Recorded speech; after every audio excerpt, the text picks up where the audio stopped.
কিছু সংখ্যক মানুষদেরকে তাদেরকে শাস্তি দেয়া হচ্ছে এইভাবে যে তাদের পেটগুলো বিশাল বড় বড়, পেটের ভিতরে অসংখ্য সাপ তাদেরকে দংশন করছে, পেটের ভিতরে আগুন জ্বলছে দাউ দাউ করে।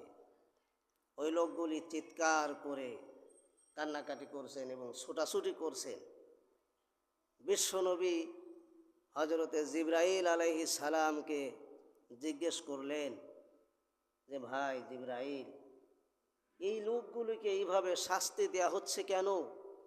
তাদের পেটের ভিতর অসংখ্য সাপ দংশন করছে এবং দাউ দাউ করে আগুন জ্বলছে, পেটের ভিতরে লোকগুলি চিৎকার করে কাঁদছে।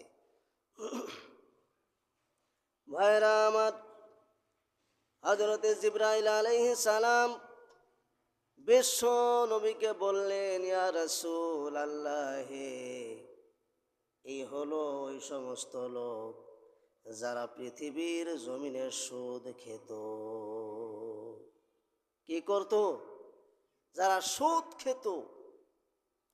যদি কেউ এসে বলতো যে, ভাই আমারে 2000 টাকা দেওয়া যায়, আমি খুব সমস্যার ভিতরে আছি, একটু উপকার কি করা যায়? তখন এই লোকগুলি বলতে, হ্যাঁ উপকার করা যাবে, কোনো অসুবিধা নাই, তবে মাসে মাসে আমারে 500 করে টাকা দিতে হবে।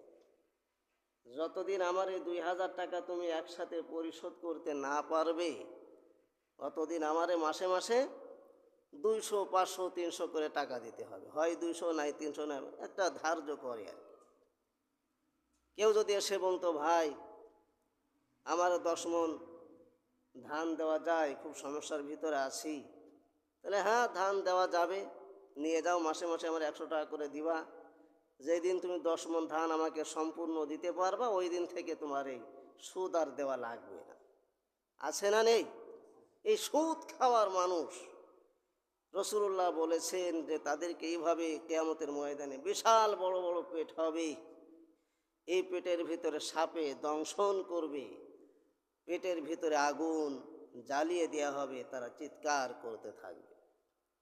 এই যে সুদ খায়, আসলে যে অপরাধী, আমরা শুধু তাকে নিয়েই আলোচনা করি, কিন্তু অপরাধটা সে কেন করছে? কোনো মানুষ একটা অপরাধ অহেতুক করে না। অহেতুক করে নাকি? তার পিছনে কিছু কারণ আছে। হয়তো কেউ তাকে উৎসাহ দেয়, নয়তো তার সাথে কেউ কোনো অসৎ আচরণ করে, অথবা অন্য কোনো কারণ থাকে। কোনো মানুষ অহেতুক অন্যায় অপরাধ করে না। যেমন একটা উদাহরণ দিই, যখন কোনো ব্যক্তি বিবাহ করে, কি করে? বিবাহ করে নতুন একটা বউ ঘরে আনে, তখন ওই যে মেয়েটা ঘরে আসলো, সে কি আসার সাথে সাথে অমনি শ্বশুর শাশুড়ির রামদাও নিয়ে কুপাতে যায় নাকি? কথা বলেন। সে আসার সাথে সাথে কি শ্বশুর শাশুড়ির বটি নিয়ে কুপাতে যায়? এরপরে ননদ নন্দায় অন্যান্যদের সাথে দুরাচরণ সে আসার সাথে সাথে অমনি শুরু করে নাকি? করে না। এর কারণ আছে। ওই যে নববধূ আসলো, আসার কিছুদিন পরে দেখবেন ননদ একটু খোঁটা দেই, এর শাশুড়ি একটু খোঁটা দিল, না স্বামী একটু খোঁটা দিল, না অন্য কেউ একটু তাকে গালিগালাজ করলো। এই যে একের পর এক, অথচ সে কিন্তু এখনো কোনো অন্যায় আচরণ শুরু করে নাই। তাকে বিভিন্নভাবে তাকে এইভাবে যখন অসৎ আচরণ করা তার সাথে শুরু হয়ে যায়, সে এক পর্যায়ে এগুলো সহ্য করতে না পেরে সে প্রতিবাদ করা শুরু করে। কথা বলেন। অনেক পুত্রবধূ যারা, স্ত্রী যারা, নববধূ যারা, তারাই বলে, শুনে দেখবে যে প্রথমে আসার সাথে সাথে কিন্তু সংসারে কোনো জ্ঞানদান ফ্যাসাদ হয় না। সে শ্বশুরের খেদমত করে, শাশুড়ির খেদমত করে, স্বামীর খেদমত করে, সবার কথা শোনে। কিন্তু যখন একের পর এক তার নামে দুর্নাম বদনাম করা শুরু করে, তার খোঁটা ধরে, শিখায় দেওয়ার বদলাতে তার কাজের খোঁটা ধরে। অনেক শ্বশুর শাশুড়ির আছে দেখবেন যে পুত্রবধূ যদি কোনো অন্যায় করে, কোনো কাজ সে উল্টা করে, তাহলে তাকে বোঝায় দেয় না যে মা এই কাজটা এইভাবে না, তুমি এইভাবে করো। অনেক স্বামীরা আছে বোঝায় দেয় না যে তুমি এই কাজটা এইভাবে করলে কেন, এই কাজটা এইভাবে না, এইভাবে করো, বোঝায় দেয় না। ও অন্যায় করেছে আর সাথে সাথে তার নামে দুর্নাম বদনাম, তাকে মায়ের ধর।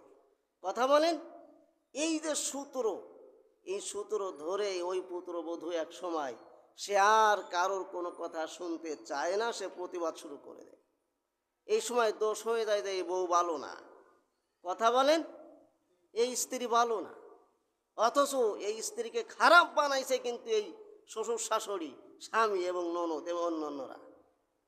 কথা বলেন, একটা মানুষ আসার সাথে সাথে সে সব কিছু বুঝে উঠতে পারে না, তাকে আগে বোঝায় শোনায়, তারপরে যদি দেখা যায় যে সে মানছে না মোটে, তারপরে না তার একটা ব্যবস্থা করতে হয়। কিন্তু আগে থেকে যদি শাসন শুরু করে দেওয়া হয়, তাহলে এই লোকটা আর ভালো হয় না। এই যে আপনার কাছে 2000 টাকা এক লোক চাইলো, আপনি বললেন বা আমি বললাম যে আমার মাসে 500 টাকা করে দিতে হবে, তা না হলে আমি তোমার উপকার করব না, এটা এমনি এমনি না, এর কারণ আছে। এই যে লোকটা সুদ খাওয়া শুরু করলে, সূত্র কোথায় দেখেন? আমরা শুধু অন্যায়কারীকে নিয়েই আমরা আলোচনা করি, কিন্তু অন্যায় কাজটা কিভাবে সূত্রপাত ধরে আসলো এইটা আমরা বিশ্লেষণ করি না, শুনতেও চাই না। এই লোক প্রথমে এক লোক আসলো, ভাই আমার 1000 টাকা দাও, বড় বিপদ, তোমারে আমি অমুক দিন দিয়ে দেব। একটা ডেট দিল যে অমুক দিন তোমার টাকাটা আমি দিয়ে দেব। এখন এই লোকটা 1000 টাকা দিয়ে দিলেন সরল মনে, যে অমুক দিন আমারে দিয়ে দেবে। ঠিক অমুক তারিখে তাকে আর বাড়ি পাওয়া যায় না। কথা বলেন, যেই লোকটা আপনার কাছ থেকে 1000 টাকা নিয়ে গেল যে অমুক দিন দেব, ওই দিন আর হয় না। কিরে, এই মালিক আরও 2-4 দিন দেখে যে লোকটা আসে না। কিছুদিন পরে তার বাড়িতে যাওয়ার পরে বলা হচ্ছে যে কী ব্যাপার, আমি তো 1000 টাকা পেতাম, তো অমুক তারিখে দেওয়ার কথা ছিল, সে তো দিল না। তখন বাড়ি থেকে আওয়াজ আসে, লোক বাড়ি নাই, কোথায় গেছে? তাহলে তাও আমরা জানি না। বলেন তো, এখন আপনার এই লোকের পরে আপনি খুশি থাকবেন না বেজার হবে? আরও তো আপনার ইচ্ছে হবে না আরও 5000 তুমি নিয়ে আইসে আনে আমার কাছে। কথা বলেন, টাকা কি আর দিতে চাবে? দেখা হলেই হয়, দেখা তো আর হয় না। কিছুদিন পরে এই টাকা নিতে গেলে শালির বিচার করে তারপর ওই টাকাটা আদায় করে নিতে হয়। কথা বলেন, এরপরে যদি এই ব্যক্তির কাছে কেউ কোনো টাকার জন্য যায় বা কোনো সাহায্যর জন্য যায়, এই ব্যক্তিকে আর সাহায্য করতে চাবে? চাবে না। এই ব্যক্তিটি কি করবে, যে না আমি আমি দেবো না, আমার কাছে নেই, মিথ্যে কথা বলবে, থাকলেও বলবে যে নেই। তখন দুর্নাম হলো যে ধনী মানুষ, বড় লোক মানুষ, কিন্তু সাথীকে লেদে না কেপটে। কথা বলেন, আমাদের ভাষায় যাবে এটা জমের কি রিপন দেই না আমি। আসলে এই লোকটাকে এই আচরণ করানোর জন্য বাধ্য করা হয়েছে। কেউ যদি মেলা ধরে যে না আমার দিয়াই লাগবে, তখন এই লোকটা বলে দেখো আমি তোমার এমনি এমনি টাকা দেব না, আমারে মাসে মাসে 200 টাকা করে দিতে হবে, 500 টাকা করে দিতে হবে, তাহলেই তোমারে দেবো, হয় নাও নাই তুমি চলে যাও। তখন এই লোকটা যদি প্রয়োজন হয় তাহলে ঠিক আছে 500 টাকা করে মাসে মাসে দিবেন, এই সুদ খাওয়া শুরু হয়ে যায়। কথা কি বুঝেছেন? যে কোনো অন্যায় অপরাধ এটা এমনি এমনি আসে না, এর সূত্র আছে, এর কারণ আছে। তবে এই কারণে এর মানে এই না যে সুদ খাওয়া আপনার জন্য হালাল হয়ে গেল। যদি এই ধরনের কোনো আচরণ আপনি দেখতে পান, তাহলে আপনি সবর করবেন, সুদ খাবেন না। সুদ খেলে আল্লাহর কাছে আপনি ক্ষমা পাবেন না, কিয়ামতের ময়দানে শাস্তি হবে, কোনো সন্দেহ নাই। সাহায্য আপনি করবেন না, ঠিক আছে, করার দরকার নেই, কিন্তু আপনি সুদ খাওয়া আপনার জন্য হালাল কোনো দিনও হবে না, এটা হারাম তো হারাম। কথা কি বুঝেছেন? আল্লাহ রাব্বুল আলামিন বলেন ওয়া আহাল্লাল্লাহুল বাইয়া ওয়া হাররামার রিবা। কোরআনে কারীমের ভিতরে সূরা বাকারায় আল্লাহ বলেছেন, হে দুনিয়ার মানুষেরা, ও আহাল্লাল্লাহুল বায়া, আমি আল্লাহ তোমাদের জন্য ব্যবসাকে হালাল করে দিলাম। কি হালাল করেছেন? ব্যবসা করো, যে কোনো ব্যবসা তুমি শুরু করো, আল্লাহ বলেছেন এই ব্যবসার ভিতরেই আমি আল্লাহ রাব্বুল আলামিন 90 ভাগ বরকত দিয়ে দেব। কত ভাগ বলেন? 90 ভাগ বরকত আল্লাহ দিয়ে দেবেন। এরপরে আল্লাহ বললেন, ওয়া হাররামার রিবা, সুদ খাওয়া আমি তোমাদের জন্য চিরতরে হারাম করে দিলাম। এই সুদ খাওয়ার মাধ্যমে গরিব মানুষ আরো গরিব হতে থাকে। কথা বলেন, কষ্ট আরো বেড়ে যায়, টেনশন আরো বেড়ে যায়। এই সুদের মাধ্যমে অসংখ্য সংসার ধ্বংস হয়ে যায়। কথা বলেন, স্বামী স্ত্রীর ভিতরে মনোমালিন্য দেখা দেয়, একজন আরেকজনের সাথে ঝগড়া লেগেই থাকে। কথা বলেন, অমুক দিন আমার তো 500 টাকা দিতে হবে, সেই টাকা নেই, আমি চাইল বাজার করবো কি রে। কথা বলেন, স্ত্রী সন্তানেরা না খেয়ে থাকে, পরিবারের লোকেরা কষ্ট পায়, অথচ সে যে টাকাগুলি এনেছিল এই টাকাগুলি জোগাড় করতে পারছে না, একটা টেনশন কাজ করে। কাজী পরিবারের সবার ভিতরে আল্লাহর একটা লানত নেমে আসে। কথা বলেন, আপনি বিপদে পড়েছেন, মুসিবতে পড়েছেন, কারোর কাছ থেকে টাকা আনতে গেলে, সাহায্য চাইতে গেলে তাকে সুদ দেওয়া লাগবে। এই সময় আপনার এই সুদের কাছে যাওয়ার দরকার নেই, মানুষের কাছে হাত পাতার দরকার নেই, আপনি সরাসরি আমার আল্লাহর দরবারে হাত তুলে কেঁদে দিবে। আল্লাহ বলেছেন না, উজিবু দাওয়াতাদ দাঈ ইযা দানি ফালইয়াস্তাজিবু লি। সূরা বাকারা আল্লাহ তাআলা স্পষ্টভাবে বলেছেন, হে দুনিয়ার মানুষেরা, তুমি যদি কোনো অভাবে পড়ে যাও, তাহলে তুমি আমার দরবারে হাত তুলে চোখের পানি ছেড়ে দিয়ে কেঁদে দাও। তুমি আমার দরবারে চাও, আমি আল্লাহ রাব্বুল আলামিন সব চাইতে বড় সাহায্যকারী। আল্লাহ বলেছেন, উজিবু, আমি তোমারটাকে সাড়া দিব, তোমার কথা শুনবো, দাওয়াতাদ দাঈ ইযা দান, যখন ইচ্ছা আমারে বলো, তোমার সমস্যাটার কথা আমি দূর করে দেব। সুবহানাল্লাহ। চাইতে হবে কার কাছে? আল্লাহর দরবার। তবে আল্লাহ তাআলা বলেছেন, ওয়ারাফা বাদুকুম ফাওকা বাদিন দারাজাত লিয়াবলুয়াকুম ফীমা আতাকুম।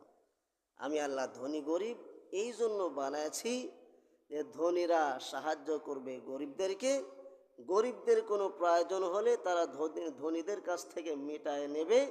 তবে তার মানে এই না যে আমি আপনি একজন ধনী ব্যক্তির কাছ থেকে কিছু সাহায্য নিলাম, সাহায্য নেওয়ার পরে ঠিক মতো তার পাওনা আমি দিলাম না, আমি 2 নম্বরে সিটারে শুরু করে দিলাম। আল্লাহ কিন্তু এইটা আপনার জন্য বৈধ করে না। আপনি গরিব মানুষ, তাতে কি হয়েছে? সাহায্যর প্রয়োজন হয়েছে, সাহায্য নিয়েছেন, যেই টাইমে তার দেওয়ার কথা আপনি তার কাছে আগে হাজির হবেন যে আমার তো সম্ভব হচ্ছে না, আর 2 দিন পরে দিবানি, দেখো বুঝতেছো তো আমার পারতেছি না ওঠে। সেই লোকটা তো আপনাকে গিলে খাইয়ে ফেলাবে না, আরও খুশি হবে, না লোকটা তো ভালো, যে আসলে যেই দিন দেওয়ার কথা ছিল দিতে পারছেন, আমার বই লেগেছে, লোকটা তো হারায় যায়নি। কিন্তু আপনি যে হারায় যাবে, মোটে দেবেন না, অসদাচরণ শুরু করবেন, এইটা কিন্তু আল্লাহ মেনে নেবেন না। কথা কি বুঝেছেন? আল্লাহ কিন্তু সবচাইতে বড় ন্যায় বিচারক। কথা বলেন ভাইরা আমার, বিশ্বনবী দেখলেন এই লোকদের পেট হলো বিশাল বড় পেট, পেটের ভিতরে সাপ দংশন করছে, আগুন জ্বলছে। রাসূলুল্লাহ বললেন, ভাই জিবরিল, এই লোকগুলি কারা? তখন জিবরাইল আমিন বললেন, ইয়া রাসূলাল্লাহ, এই লোকগুলি হলো পৃথিবীর জমিনে সুদ খেত। টাকা পয়সা সব আছে, ঠিক আছে, কিন্তু ব্যাংকে রেখে আসলাম 10 লাখ 20 লাখ, মাসে আমার 15-20 হাজার আসলো, ওই দিয়ে আমি চললাম। সুদের ব্যাংকে টাকা রাখা আপনার জন্য ওই সময় জায়েজ আছে যেই সময় এই সুদের যে টাকা, এই টাকাটা আপনি কোনো কাজে ব্যয় করতে পারবেন না। এটা আপনার জন্য চিরতরে হারাম, কবিরা গুনাহ, সব হারাম হয়ে যাবে। এই সুদের টাকাটা আলাদা করে আপনি কোনো ব্যক্তিকে সাহায্য সহযোগিতা করবেন, তবে সওয়াবের কোনো আশা করবেন না। কথা কি বুঝেছেন? সে আপনার এই টাকা দিয়ে উপকৃত হবে, আপনার কোনো সওয়াব হলো না, কিন্তু এই ব্যক্তি আপনার জন্য দোয়া করবে না। কথা বলেন, এই যে উপকার আপনি করলেন সুদের টাকা দিয়ে, এই যে উপকার, এই উপকারের বদৌলতে আল্লাহ তো আপনার একটা বিশাল উপকার করে দিতে পারে। কথা বলেন, আল্লাহ আপনারা ফেরত দেবে না, কিন্তু সওয়াব হবে না, এই দিক দিয়ে নেকি হলো না, কিন্তু অন্য দিক দিয়ে আল্লাহ আপনারে উপকার করে দেবে। এমন উপকার, এমন সাহায্য আপনি কল্পনাও করতে পারবেন না। কথা কি বুঝেছেন?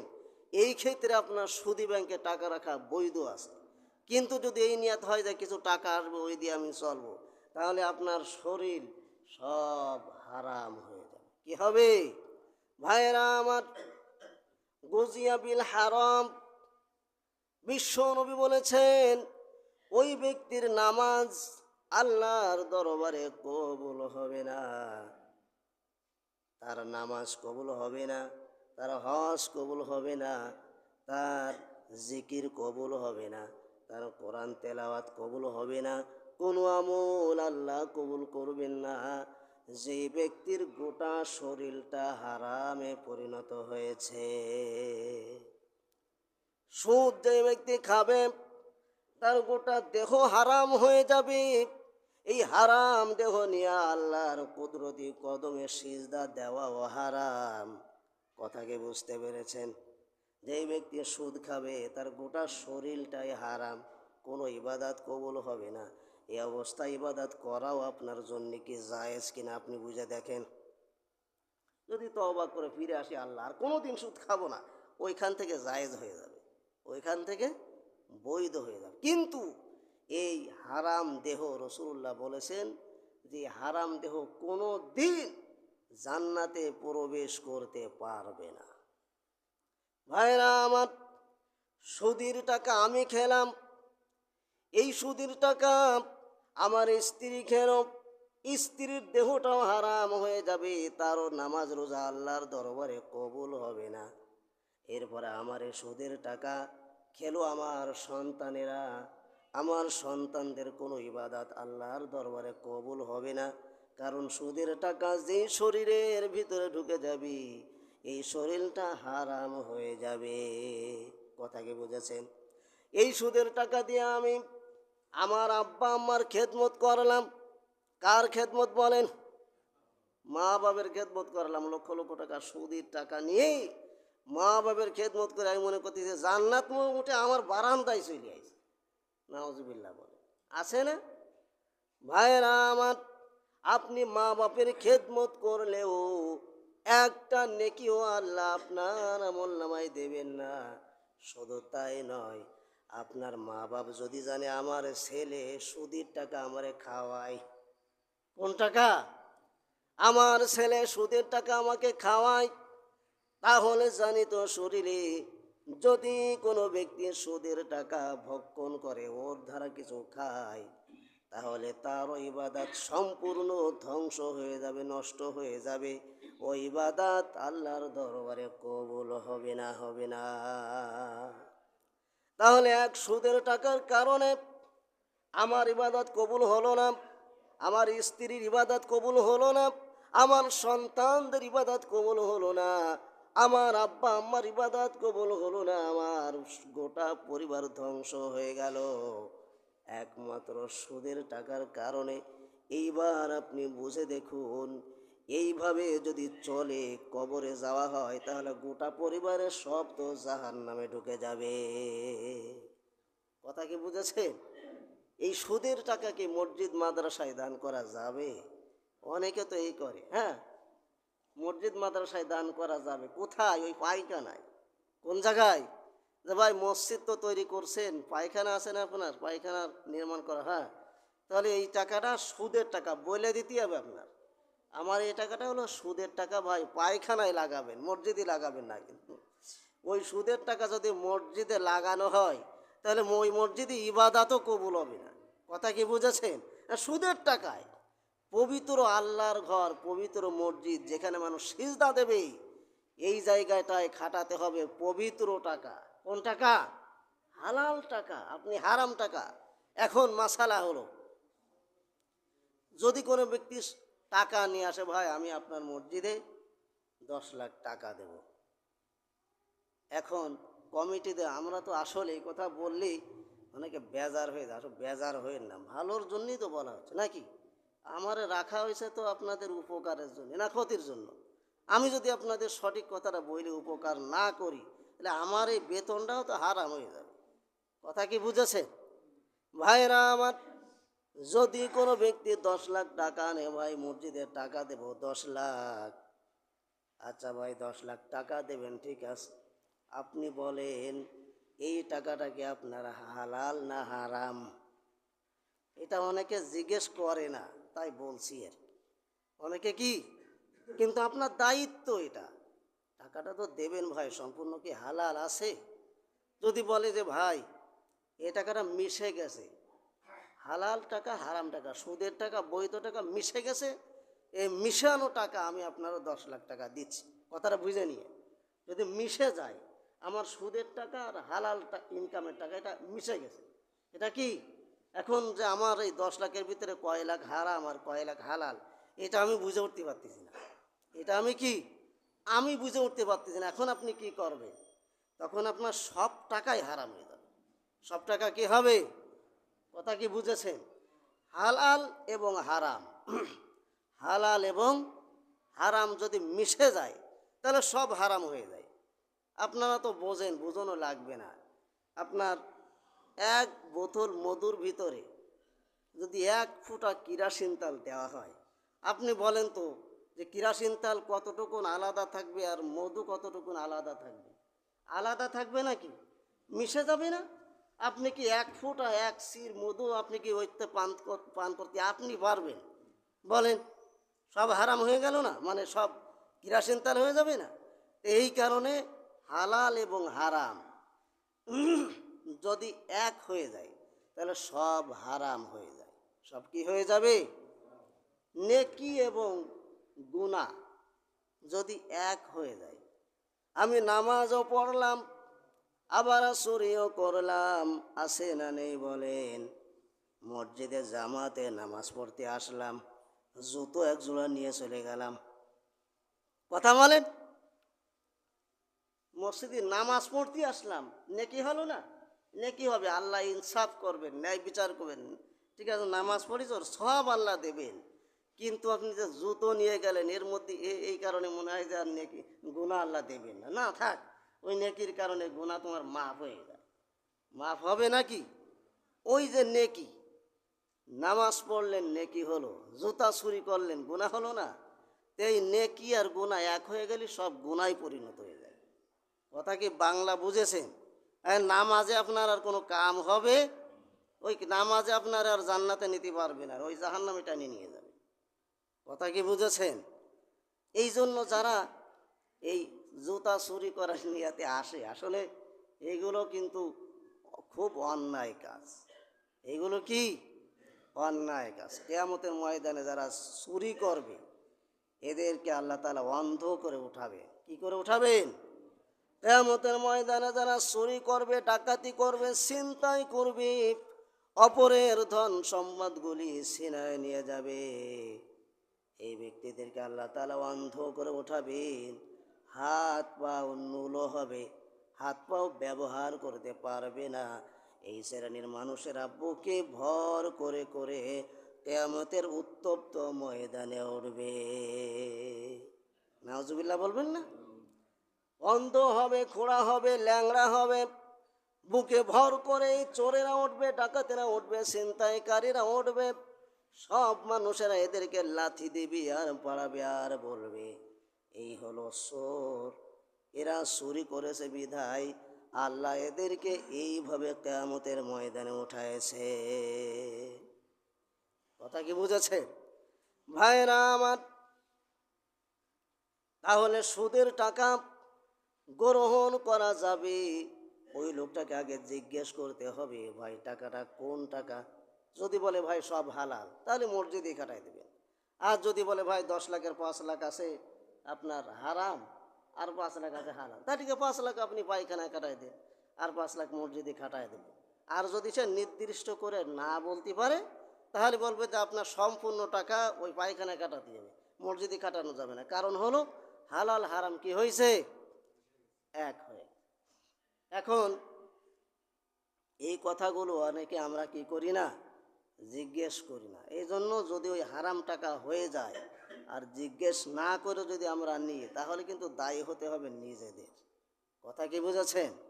এখন যদি কেউ না বলে, দেখা গেল যে আমি জিজ্ঞেস করলাম ভাই আপনার টাকা হালাল না হারাম, সে হারাম টাকা নিয়ে আসে কিন্তু বলতেছে হালাল। বলতেছে কি, এই যে হালাল বইলে আপনার হাতে দিল, সম্পূর্ণ হালাল হয়ে গেল। সম্পূর্ণ কি হয়ে গেল? সে যে হারাম দিল, এই হারাম দেওয়ার কারণে, হারাম টাকা দেওয়ার কারণে গুনাহটা তার হবে। গুনাহটা কার হবে? যে ব্যক্তি দেবে তার হবে। কিন্তু সে যে আপনার হালাল বইলে দিচ্ছে, আপনি তো আর জানেন না, এই জন্য আপনার কাছে এটা হালাল হয়ে যাবে। কথা কি বুঝেছে ভাইয়েরা আমার? একজন আল্লাহর ওলি ওয়াজ করতেছে সুদের ব্যাপারে। ওয়াজ করতে করতে এক পর্যায়ে ওই ওয়াইদিনের ভিতর দিয়ে, মানে ওই মানুষের ভিতর দিয়ে একটা যুবক দাঁড়িয়ে গেল। হাজী কেরামত আলী, আল্লাহর একজন বিখ্যাত ওলি ছিলেন। এই আল্লাহর ওলি ওয়াজ করতেছে, কেরামত আলী সাহেব ওয়াজ করতে করতে এক সময় সুদের আলোচনা করছে। সুদের ব্যাপারে আলোচনা করতে করতে শেষের দিকে একটা যুবক দাঁড়িয়ে গেল, বলল যে হুজুর সুদের তো অনেক আলোচনা করলেন, তার কিন্তু আমি সহ্য করতে পারতেছি না। তাহলে কেন বাবা? তাহলে সুদের আলোচনা আপনি আর করেন না, কারণ আমি সুদ খাই। আমি কি কাজে আমার গাড়ে ভরে যাচ্ছে, আপনি আমার এই ওয়াজ আর করেন না। এখন আল্লাহর ওলি বলছে, দেখো আমি তো তোমার উদ্দেশ্য করে বলিনি, যারা সুদ খাবে তাইকে এই গুনাহ হবে, এই শাস্তি হবে। তখন ওই যুবক বলছে, হুজুর আপনি যদি আর একবারও এই সুদের ব্যাপারে আলোচনা করেন তাহলে কিন্তু আপনার খবর আছে। তারপরে হুজুর আলোচনা করছেন। এক পর্যায়ে এই যুবক খেপে গেল, ওই আল্লাহর ওলির গায়ে হাত দেওয়ার জন্য সে এগিয়ে গেল। তখন ওইখানে তো কিছু লোকজন থাকে, থাকে না?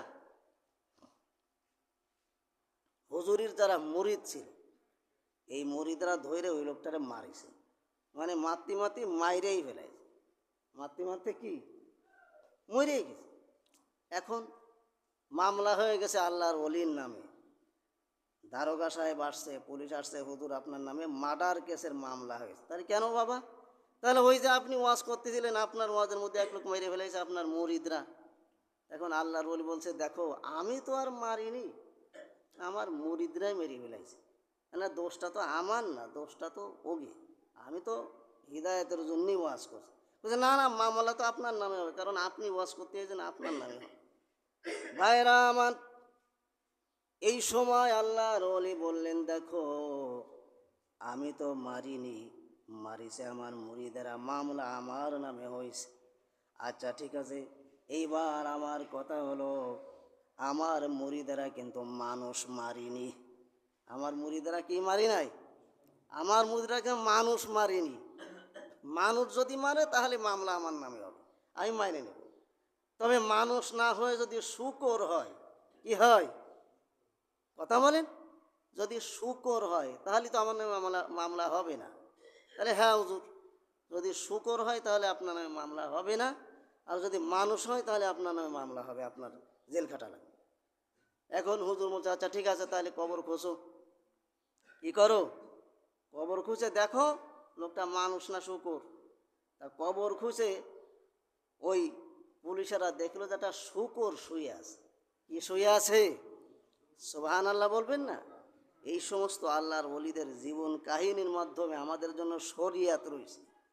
এর ভিতরে বোঝার অনেক কিছু আছে না ভাইরা আমার, কবর খোঁচানোর পরে যখন দেখলো যে কবরের ভিতরে একটা শূকর লম্বা করে শোয়া আছে, দেখার সাথে সাথে পুলিশ দারোগারা তারা হুজুরের পায়ে জড়িয়ে ধরে বলল, হুজুর আমাদের অন্যায় হয়েছে, আমরা বুঝতে পারি নাই যে এই লোকটা হলো শূকর। তখন আল্লাহর ওলি বললেন, দেখো লোকটা আসলে শূকর নয়, লোকটা হলো মানুষ, কিন্তু কাজ করেছে শূকরের মতন। কাজ করেছে কার মতন বলেন? সে হলো সুদ খায়। এ হলো এক অপরাধ। আর এক অপরাধ হলো, আমি মানুষের হৃদায়তের জন্য ওয়াজ করছিলাম, এই ওয়াজ করাটা সে বন্ধ করে দিল। সে মনে করেছে তাকে আমি উদ্দেশ্য করে বলেছি, আসলে আমি তাকে উদ্দেশ্য করে বলি নাই। সে যে হৃদায়তমূলক ওয়াজ, এটা সে যে নিষেধ করলো, সে যে আমাকে বাধা দিল, এই দুইটা অপরাধের কারণে ওই মানুষটাকে আল্লাহ শুকর বানায় দিয়েছে। নাউজুবিল্লাহ বলবেন না? এই জন্য আল্লাহর ওলি যারা, তাদের সাথে কেউ যদি অসৎ আচরণ করে, কষ্ট দেয়, আল্লাহ কিন্তু এটা সহ্য। পৃথিবীতে যত নবী রাসূল আসছেন, এদের সাথে যারা অসৎ আচরণ করেছে, আল্লাহ কিন্তু তাদেরকে কি করেন নাই? ছাড় দেন। এই পৃথিবীতে জিনেরা শাসন করেছে 200 বছর। কত বছর? জিনের একসময় শাসন করতো। এই জিনদের কাছে যখনই আল্লাহ কোন নবী রাসূল পাঠাতেন, ওর সাথে সাথে জবাই দিয়ে দিত। সাথে সাথে কি করতো? জিনেরা এই নবী রাসূলদেরকে জবাই দিয়ে দিত, মানতো না তাদের কথা। আল্লাহ রাগান্বিত হয়ে এই জিন জাতিকে আল্লাহ তাআলা অদৃশ্য বানায় দিলেন। এরপর আল্লাহ তাআলা মানুষ পাঠালেন। এর কারণ ছিল একটা, তা হলো যে এই জিনারা নবী রাসূল ইসলাম প্রচারক যারা, তাদের সাথে অসৎ আচরণ করেছিল। যুগে যুগে যত অপরাধ, যত আল্লাহর আযাব গজব আসছে, এই আযাব গজবের 99% আযাব গজব হলো এই আল্লাহর প্রিয় বান্দাদের সাথে অসৎ আচরণ। কথা কি বুঝেছেন? এক আল্লাহর ওলি